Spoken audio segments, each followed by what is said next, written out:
Well, it's a joy to be here and present the work that I conducted while at the NIH in the laboratory of Dr. Ronald Germain over the last 11 years.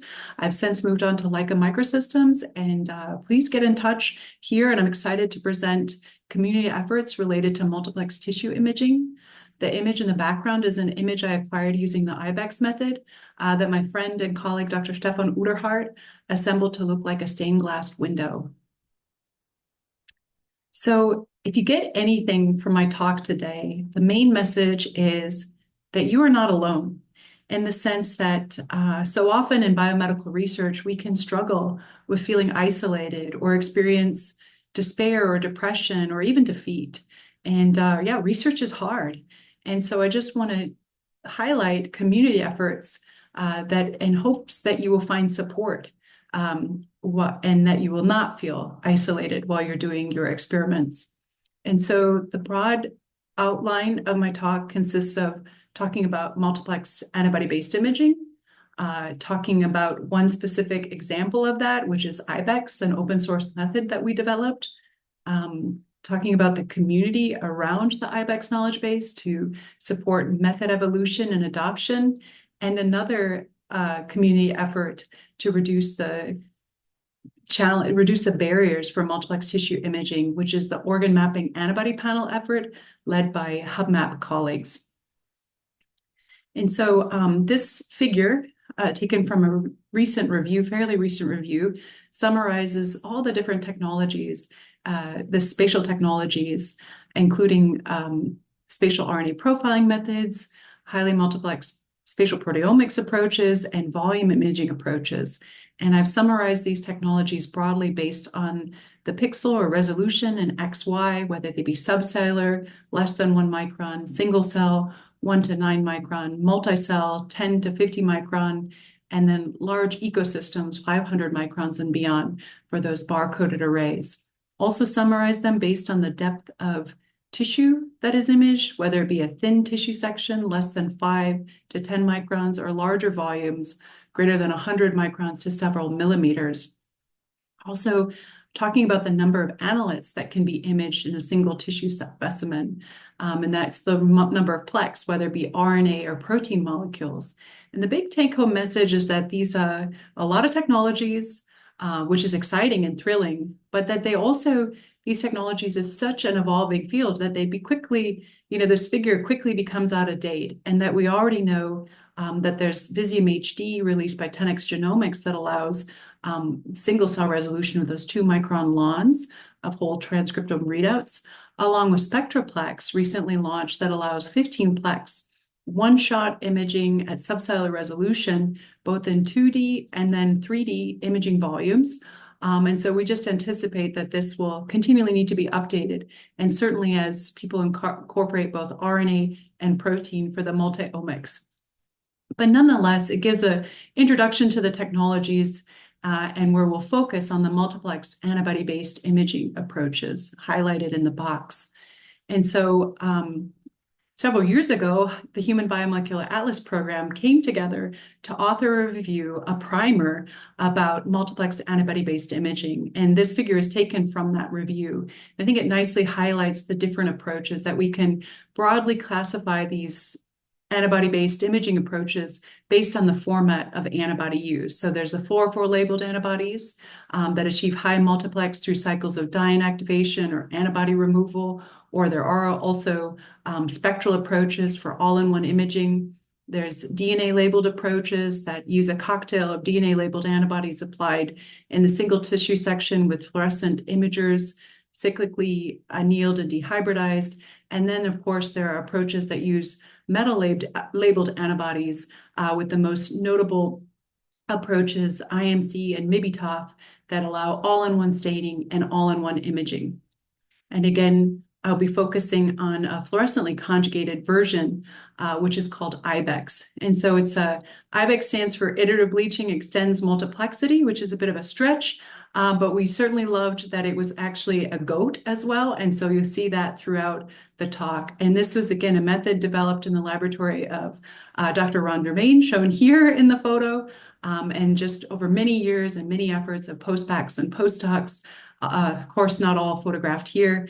And then we have my colleague Ziv Yanif, who's really empowered so much of it through the registration platform with Simple ITK, along with the community, which I'll describe to you in the next slides. But the take-home message is that we have both a manual and automated method that employs antibodies that are fluorescently conjugated, applied in a cocktail. Then we image the tissue, dye and activate, and then repeat.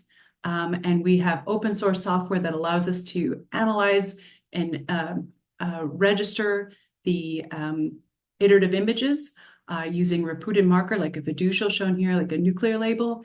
And again, I'll talk more about the community.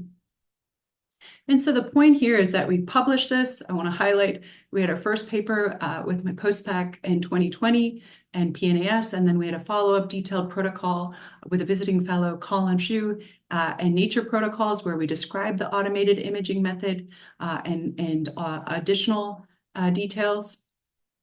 And just a proof of concept, we've demonstrated it in a variety of mouse and human tissues. And just to orient you, it's very complex to show and overlay all 41 markers, but we just show representative 6 of 41 or 4 of 16 for the mouse spleen.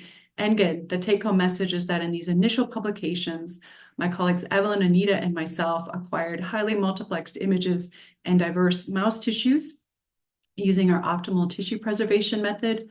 We additionally extended it to human tissues that we had access to.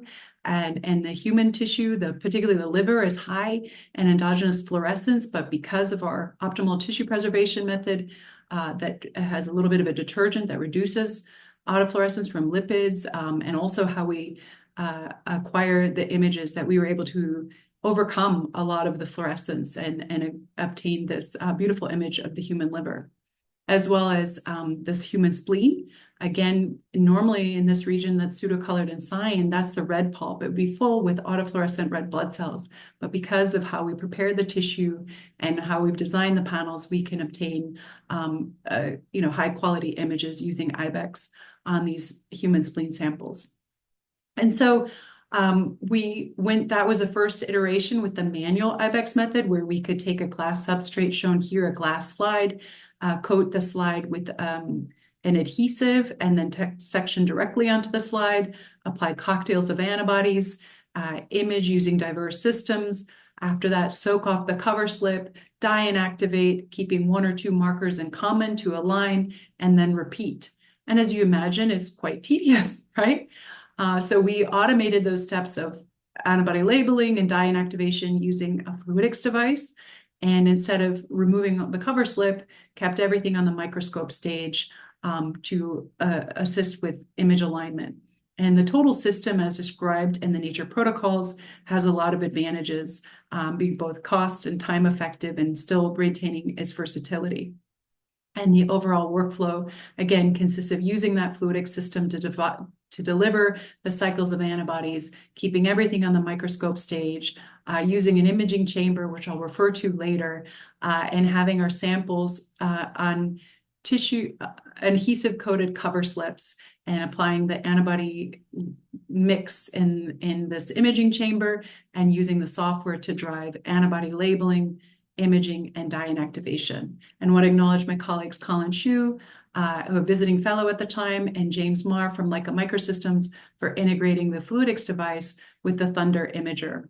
And these are the kinds of representative images that we were able to obtain. Here's the human jejunum, just showing several of the markers, but all the data sets and movies associated with that can be found in the original publications and online.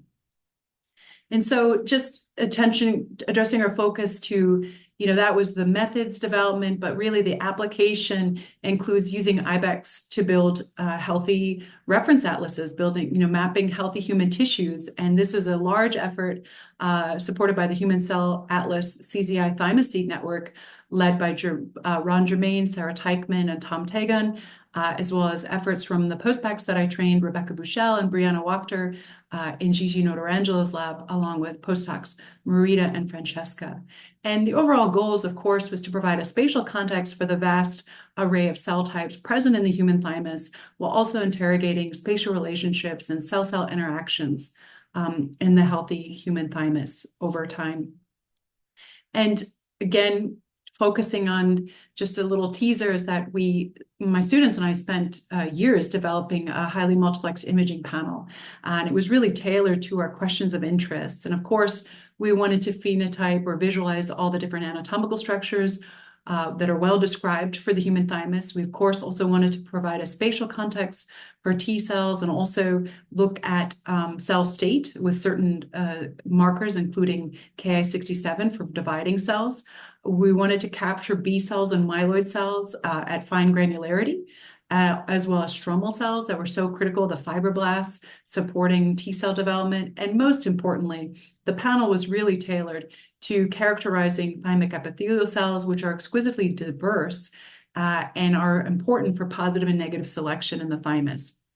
And so in total, with those 44 markers and with IBEX, we can phenotype 7 anatomical structures plus more than 30 different cell types. And importantly, this work was really spearheaded. I was grateful to be a part of it. Spearheaded by these 3 first authors, Nadav, Veronica, and Lena, just amazing colleagues. And again, focusing on integrating both spatial and dissociated single-cell data to create that thymus atlas. And what was notable about this paper that's soon to be in press, but notable about it is generating data de novo, referred to as the HTSA, which stands for Human Thymus Spatial Atlas in purple, as well as integrating existing data sets that were already published, as denoted by the first author and all. And again, as we said, we integrated spatial transcriptomic data, the highly multiplexed spatial proteomic data, as well as rare site data and some of the pediatric and fetal samples, and used dissociated technologies, single-cell RNA-seq, and site-seq, looking at both RNA protein. And critical for that diagonal data integration was the common coordinate framework that Nadav developed. And this is all I'll talk about in the interest of time, but I just want to tease, of course, you'll tune in to Sarah Teichmann's talk later in the afternoon. And I just want to highlight that Sarah is all of these things that are in the lab motto, which is brilliant, bold, brilliant, and kind. And so, in addition to healthy human tissues, I've also used IBEX to map malignant tissues and create an atlas of follicular lymphoma. And follicular lymphoma derives from germinal center B cells that primarily in lymph nodes. And it's well established that the tumor microenvironment is so important for follicular lymphoma pathogenesis. And others have described many of the different cell types present in the tumor microenvironment, including T follicular helper cells and populations of stromal cells and macrophages. And again, wrote a review with my clinical colleague, Mark Reshevsky, detailing the anatomical structures and cell types of the follicular lymphoma tumor microenvironment, technologies to study the tumor microenvironment, while also discussing at a high level how one might apply those technologies and integrate them to really get a holistic portrait of follicular lymphoma pathogenesis and those who are at risk for relapse.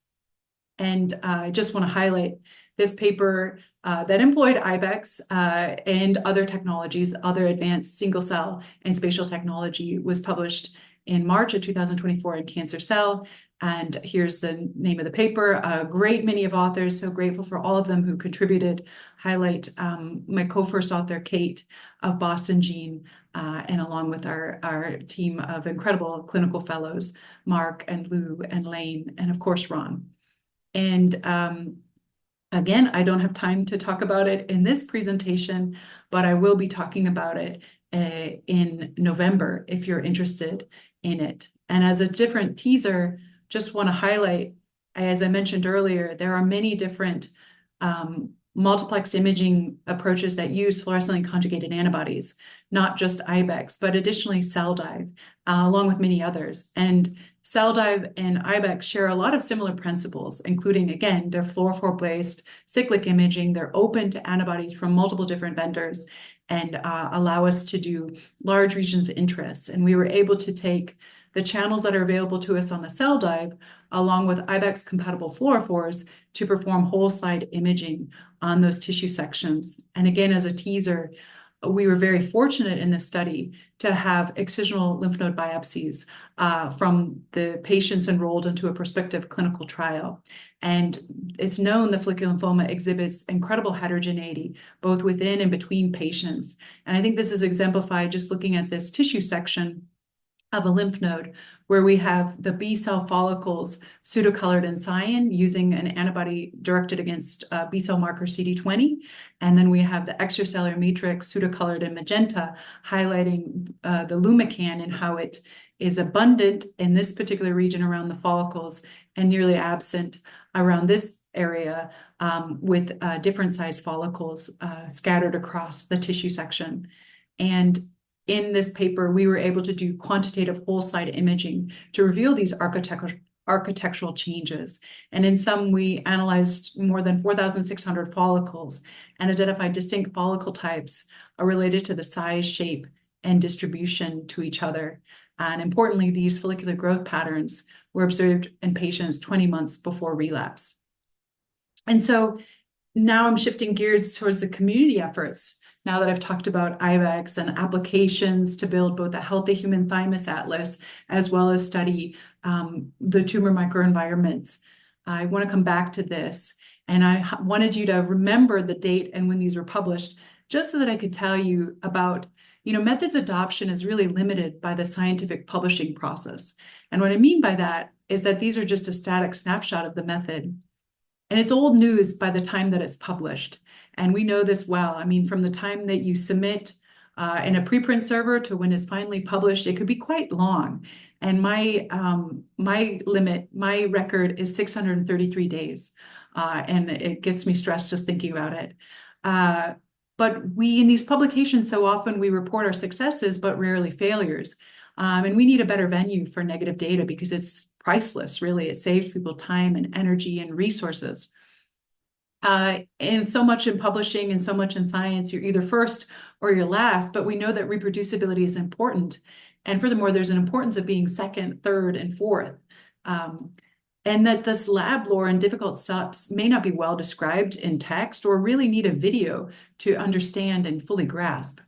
And then experimental settings vary across time and space, and that a reagent may be discontinued or not available in all countries. And I want to just highlight that in the next few slides, is that, for example, when we initially reported IBEX in 2022, we were using this imaging chamber for Harvard Biosciences.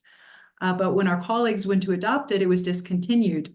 But thanks to the enterprising efforts of Ed and Ryan in the Thomas Hope Laboratory of Northwestern University, Ed and Ryan were able to design and share a 3D printed closed chamber for multiplex imaging. And because they uploaded it to NIH 3D, a global repository for biomedical 3D models, they were assigned a digital object identifier so we can cite this and give them credit for their contributions. In addition, the reagents that might not be shipped globally, that people using IBEX in the USA can take advantage of this superior tissue adhesive that we found through much trial and error. And this tissue adhesive, chrome alum gelatin, prevents tissue loss and lifting, and it's really the glue that holds the method together. And just notably that our colleagues using a different multiplexed imaging method that's not cyclic, IMC, have also used it to address tissue loss. However, our colleague in Germany are not able to get this adhesive from this supplier. And so Sonia, a PhD student, she tried many different recipes and then importantly shared the recipe through protocols.io. And because she deposited in that protocol repository, she is a DOI and gets credit for contributing. And so now shifting gears, this just tells you that we need a dynamic community to empower method evolution and wider adoption. And this was really inspired by my colleague Ziv Yanev, who has been doing open software for years, for decades. And we literally took from the playbook that he had developed a community around simple ITK. And so our IBEX community is developed in the same way, and that we have three facets. We have a GitHub repository, and I'll go through each detail, but we have a GitHub repository, we have an IBEX community website, and we have a Zotero knowledge base. And unlike papers where it's just a static snapshot, the knowledge is continually evolving, and that every time we get an update or someone contributes a reagent or protocol or what have you to the GitHub repository, our community website is immediately updated. And conversely, when we reach a threshold of significant knowledge, we will do a timed release to our Zenodo knowledge base. And so just taking you through each facet, again, the IBEX static website hosts all of our reagents, protocols, data sets, and it does this by connecting to external sites such as protocols.io, GitHub, and Zenodo, and many other resources. And also, because we connect to GitHub and Zenodo, posterity is not a problem, because we have the same longevity of GitHub. We'll be around for as long as GitHub and Zenodo. And just showing you that you can go to the static website and have access to, it's a more user-friendly browsing option. And I'll go through that later. And then importantly, the static website is automatically generated. We have human and machine readable files. We extend the templates through Python scripts, and then we have automated website creation through Jekyll that goes right to the static website whenever we issue a new pull request through GitHub. In addition, with GitHub, we can take advantage of, this is where we store all our data, and we have a lot of utilities for creating the site, of course, along with the discussion forum and issue tracker. And just focusing on, we're able to, whenever there's a new contribution, we have a step of validation. The first step is automating testing. So you see this reagent entry is first rejected, this next one pass. And then we have also review by domain experts shown here with Ziv and I commenting. And then finally, once it passed the 2 gate checks, then we can automatically create the web pages.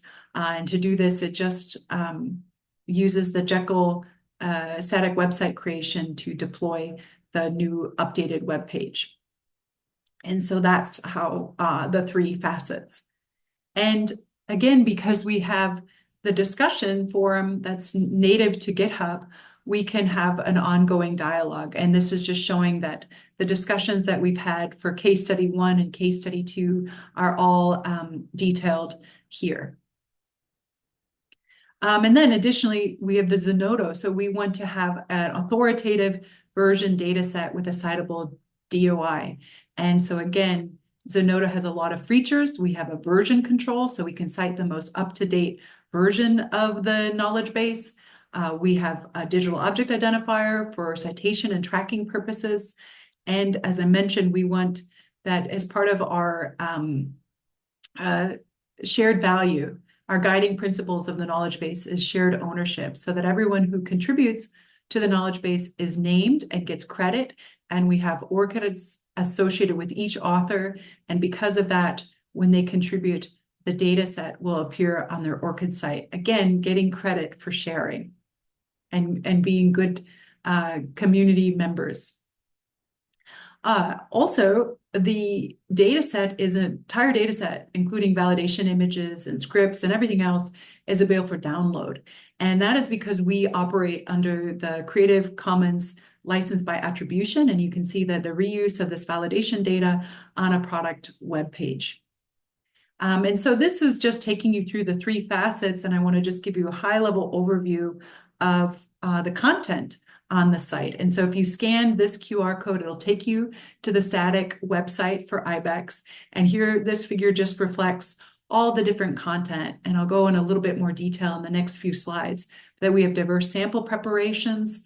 We have a lot of community support when it comes to protocols and videos in that discussion forum.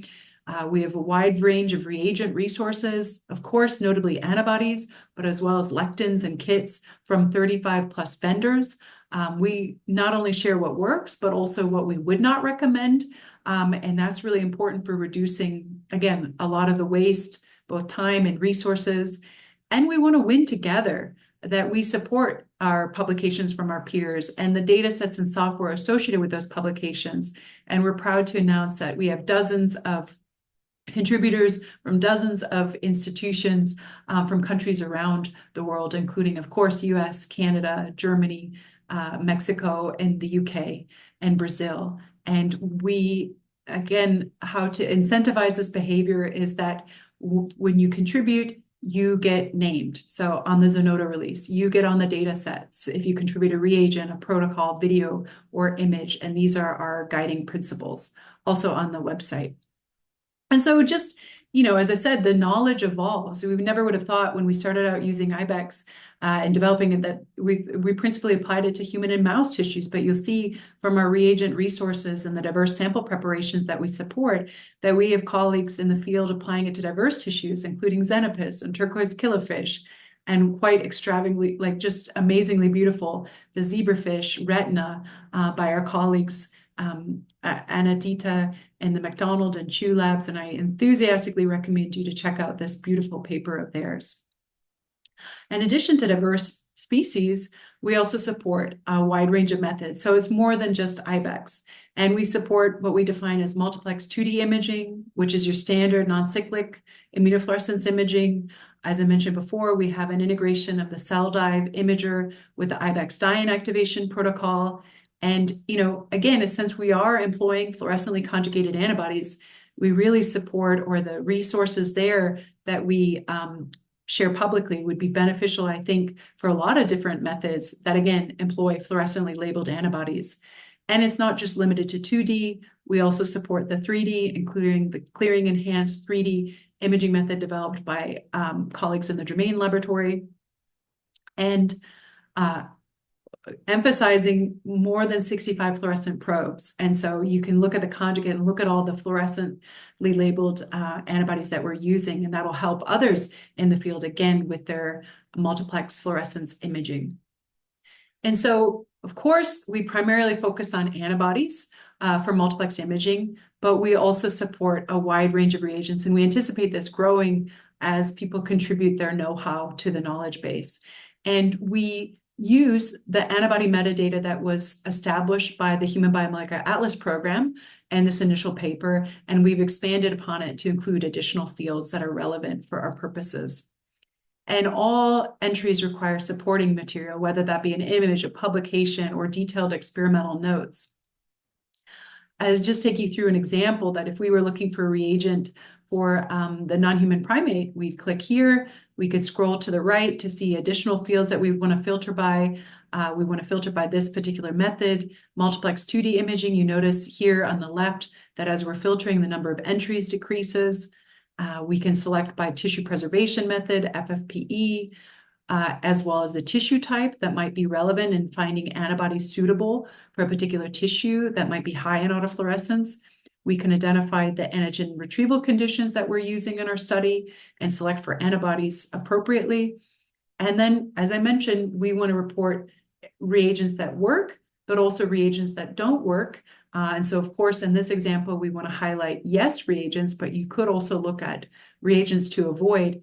And then finally, after working through that, we can click on the hyperlinked ORCID ID, which will take us to the supplementary material that will include, for example, a reference image demonstrating the use of this antibody under these conditions. And you can see the CD20 antibody highlighted in magenta and a marker for fibroblast reticular cells labeled with a primary and secondary antibody pseudocolored in cyan.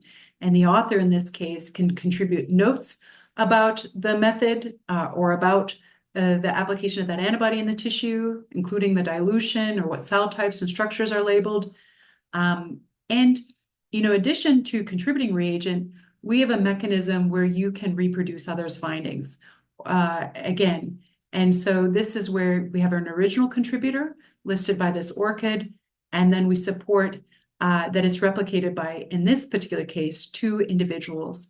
And this just gives greater confidence for the data that we want to reward reproducibility. There's an importance of being second, third, fourth, and fifth, while we additionally have a self-correction mechanism. So not only do we agree if we can reproduce each other's findings, we also might disagree if we're not able to, or we don't think that that reagent is suitable for the purpose. And so highlighting that just our first disagreement, you can link to the discussion forum directly from the static website. We have a thread about it. Additionally, I want to highlight in the discussion forum that you can type in keywords. So here you could type in disagreement and retrieve that. Or you could type in a different topic where you can answer questions in the discussion forum based on keyword finds, such as antigen retrieval. And again, as I mentioned, we support protocols. I'll just go quickly through this. We support videos for the difficult lab lore and steps that really need a video tutorial. And we've merged the two with the Jove by authoring video protocols through a methods collection with members of the community. And we have 7 protocols in progress. And so in the final remaining minutes, I want to talk about the last community, which is a great effort across the Human BioMolecular Atlas Program. And we operate across at least 9 time zones. And these are just some of where our members of the Affinity Reagents Working Group work and reside. We want to, before we begin, talk about the great team leaders behind it. I've been a co-chair for several years now, along with Liz and our leader team, Mike and Neil Kelleher, but really want to emphasize, again, a team and the incredible efforts of Ellen Quidorcas and uploading and publishing the OMAPs and antibody validation reports, along with Liz and Diane for the review, and Diane for the data visualization. Really a big, awesome to be part of this team. And so in our initial review that I already highlighted, we talked about the pain points of multiplexed antibody-based imaging. And the take-home message is weeks to months to select your markers, weeks to months to validate your antibodies, weeks to validate the full panel, and then months to years to analyze the data that's acquired using these multiplexed antibody-based imaging methods. So very challenging. And so we came together within the Human BioMolecular Atlas Program to capitalize on the domain expertise related to tissue biology and anatomical structures and cell types housed in the Human Reference Atlas Working Group, and the knowledge about sample preparation, antibody validation, and full panel validation in the Affinity Reagent Working Group to create what we call Organ Mapping Antibody Panels, which we define as collections of antibodies that define cell populations and anatomical structures in situ. And they're reviewed by experts, and they're used to create map tissues for a healthy human reference atlas. And so just to highlight the publication, along with the story behind the paper, really proud of the warm reception from the community. And using this figure created by Diane Saunders in her original paper, I'll go through the workflow with you. That we first start, again, with marker selection. We need to find which markers define the anatomical structures of our tissue of interest, identify the cell types in our tissue, and we put the limit of an OMAP as defined as having at least 10 plus protein biomarkers, and we place an emphasis on blood and lymphatic endothelial markers for efforts within the Human Reference Atlas. The next step is antibody selection using community-curated lists, including from HuBMAP, and we know that as our OMAP efforts evolve, that we'll have more antibodies to select from, along with the IBEX Knowledge-Base and antibody search engines and existing publications. And then once you need to select candidate antibodies with a priority on monoclonal antibodies for reproducibility issues. Then we go through an extensive antibody validation where we're screening positive. We're using positive and negative controls to screen antibodies. Maybe we need to conjugate the antibody to be suitable for the assay. So there's an effort to identify the best format available.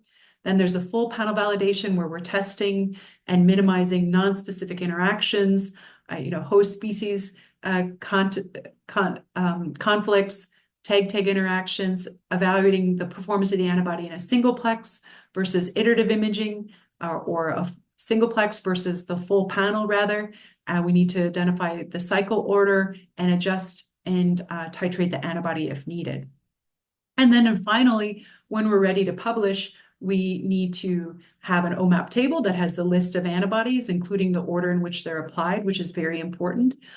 We have a description of the OMAP, which is a 300-word or less document detailing the rationale, as well as an associated publication or any other relevant details.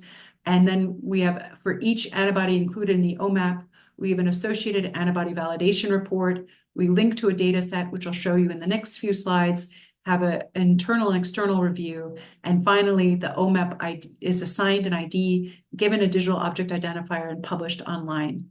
And we have, to date, 21 OMAPs 602 associated antibody validation reports used to map 12 organs and tissues using 8 different methods.